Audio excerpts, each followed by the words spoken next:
Introversion and extroversion are terms first coined by psychiatrist Carl Gustav Jung in Switzerland in the 1920s. According to Jung, an extrovert seeks intensive contact with the outside world. An introvert instead turns the psychic energy inwards. Jung believed that no one is 100% extrovert or 100% introvert. Instead, we carry both traits. However, most minds tend to lean either to one side or the other. If both characteristics are equally present, we can speak of someone who has an ambivert personality. In the 1960s, the psychologist Hans Eysenck added to Carl Jung's ideas. He argued that the main difference between introverts and extroverts lies in the way they gain and recharge their mental energy.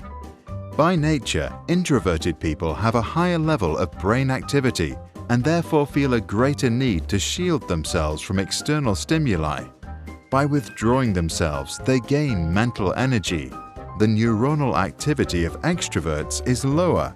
They overcome this lack by exposing themselves to external stimulation. This charges their inner batteries.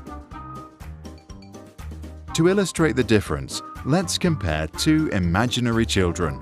Jay is extroverted. He loves to be surrounded by classmates. He enjoys being the center of attention and loves to talk to his buddies about all kinds of stuff.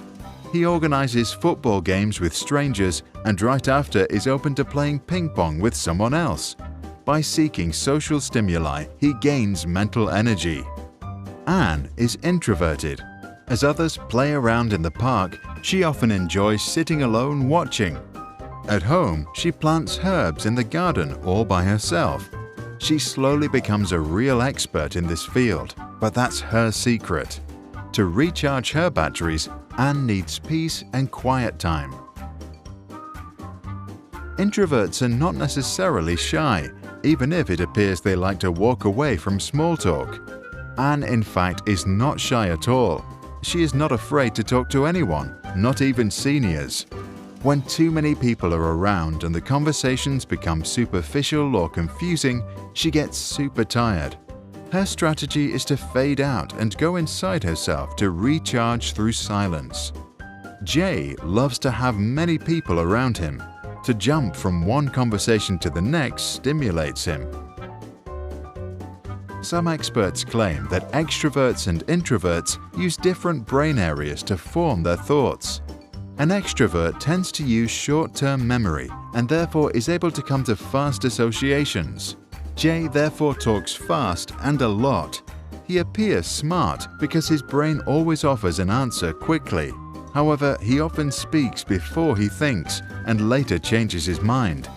Someone like Anne works with her brain to carefully retrieve information from her long-term memory. Her thoughts are more complex and hence need more time to develop. She therefore thinks first and then speaks. If the two were asked for directions by a tourist, Anne would spend time thinking about the best answer, while Jay would have already come up with different kinds of options. Good teachers and clever business leaders know about the different nature of introverts and extroverts and try to develop their strengths. When raising questions, they ask everyone to think for a minute in silence before answering. Extroverts then learn to formalize their thoughts before they speak, and introverts get more talking time to practice public speaking. At brainstorming, they use a formal process or a talking stick to make sure Anne also gets to participate. Group projects can be formalized to support both temperaments. In one project, extroverts and introverts work together. Jay then learns from Anne how to think ideas over to develop more complex thoughts. Anne, in return, benefits from Jay's fast association skills and learns to think and speak more flexibly. In the next project, the same temperaments work together.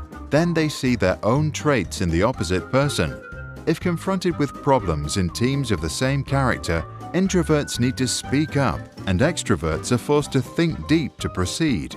The educator Rudolf Steiner was a proponent of this method for his Waldorf schools.